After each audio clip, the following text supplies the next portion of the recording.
Assalamualaikum warahmatullahi wabarakatuh. Perkenalkan, sebelumnya kami dari kelompok 2 kelas 10 MPLB 2 ingin menjelaskan mengenai materi Bank Syariah. Nah, sebelumnya izinkan kami memperkenalkan diri kami masing-masing ya. Saya Keila Gisna. Saya Kesya Afrila Jovana. Saya Nafas Silvana Suryadi. Saya Aurelia Rafika Putri. Saya Nindya Dwi Hapsari. Saya Lulu Nafisa. Saya Asyifa Andini. Nama saya Raisa Inaya Fazriyah. Nama saya Zaifa Asifa. Saya Nur Aini. Nah, langsung saja kita ke materinya.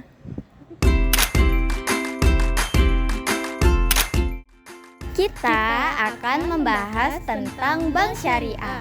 Apa sih bank syariah itu? Bank syariah adalah bank uang menjalankan usahanya menurut jenisnya terdiri atas bank umum syariah dan bank pembiayaan rakyat syariah. Kamu tahu nggak sih perbedaan antara bank syariah dengan bank konvensional? Tahu dong, secara fungsi bank syariah memiliki peran yang sama dengan bank konvensional, yaitu menghimpun dan menyalurkan dana masyarakat. Namun satu hal yang membedakan adalah prinsip syariah Islam, demokrasi ekonomi, dan prinsip kehati-hatian yang menjadi pedoman untuk sistem operasi dari bank syariah itu sendiri.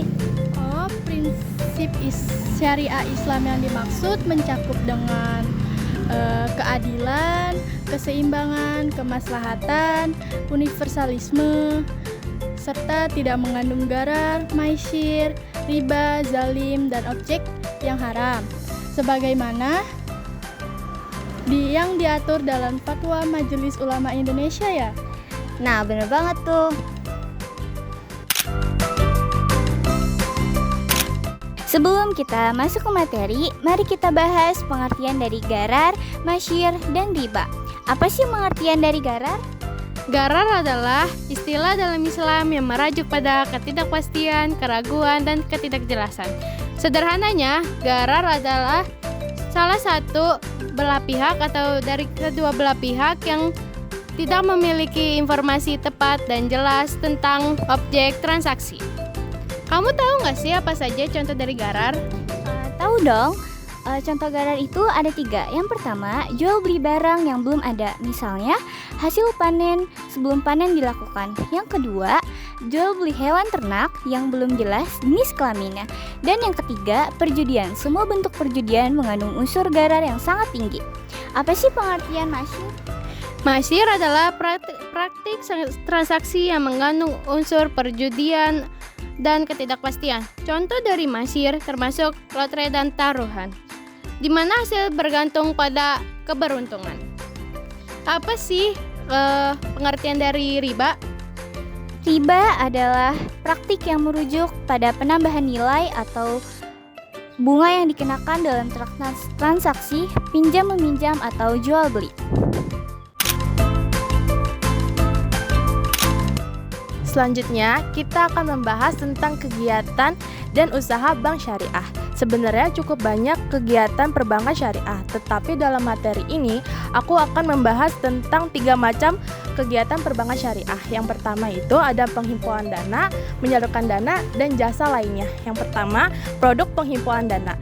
Produk penghimpunan dana itu ada 3 macam, yaitu ada tabungan syariah, deposito syariah, giro syariah. Tabungan syariah, pada tabungan syariah harus ada kesepakatan atau akad antara nasabah dan bank, yaitu akad mudharabah atau wadiah. Apa sih perbedaannya? Jadi, perbedaannya adalah jika menerapkan akad mudharabah, berarti pengelolaan dana diberikan kepada bank dengan sistem bagi hasil. Sedangkan, jika menerapkan akad wadiah, berarti tabungan yang disimpan ke bank syariah tidak akan mendapatkan keuntungan dan tidak ada bunga yang diterima oleh nasabah. Jadi, dengan perbedaan kedua kesepakatan tersebut, nasabah dapat memilih apa yang cocok dengan nasabah. Dengan begitu, nasabah akan lebih merasa nyaman. Produk yang kedua ada deposito syariah. Apa sih itu deposito syariah itu? Nah, deposito syariah adalah produk simpanan berjangka yang dikelola oleh bank syariah. Nah, produk dapat untuk individu atau perusahaan menggunakan prinsip mudharabah. Produk yang ketiga ada giro syariah.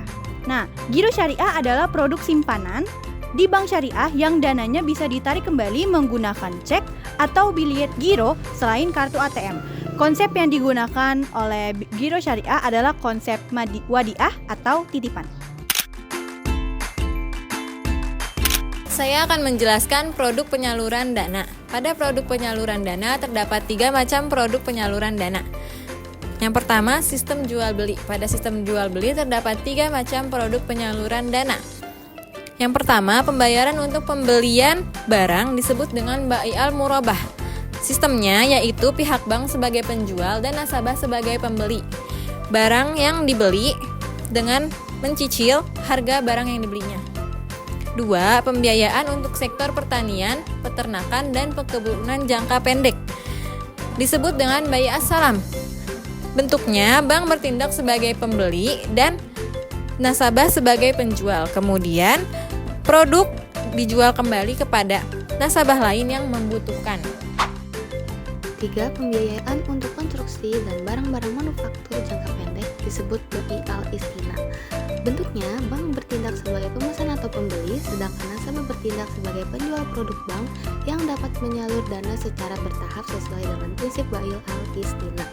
Ketika barang sudah selesai, bank dapat menjual kepada nasabah pemesan dengan cara dicicil atau cash sesuai kesepakatan. Sistem bagi hasil terdapat 2 jenis sistem pada sistem bagi hasil. 1. Sistem untuk pembiayaan proyek-proyek jangka panjang atau jangka pendek yang biasa disebut al-mudharabah. Caranya, bank bertindak sebagai sayyidul mal atau pemilik modal yang menyediakan modal 100% dan nasabah. Terus bertindak sebagai mudharib atau pengelola jika proyek terdapat keuntungan dibagi menurut kesepakatan awal. Jika terjadi kerugian yang bukan disebabkan oleh kelalaian nasabah, hal itu menjadi risiko bank. Nah, yang kedua yaitu jika proyek dibiayai bersama antara nasabah dan bank, keuntungan pun akan dibagi bersama. Hal ini disebut al-musyarakah. C. Sistem sewa atau ijarah. Sistem ini sangat banyak dilakukan seperti bengkel otomotif, perumahan, dan lain sebagainya. Bank sebagai pembeli sewa dan nasabah sebagai penyewa. Pada akhir masa sewa, bank dapat menjualnya kepada nasabah. Ketiga, produk jasa. Ada beberapa produk jasa perbankan syariah. Yang pertama, wakalah.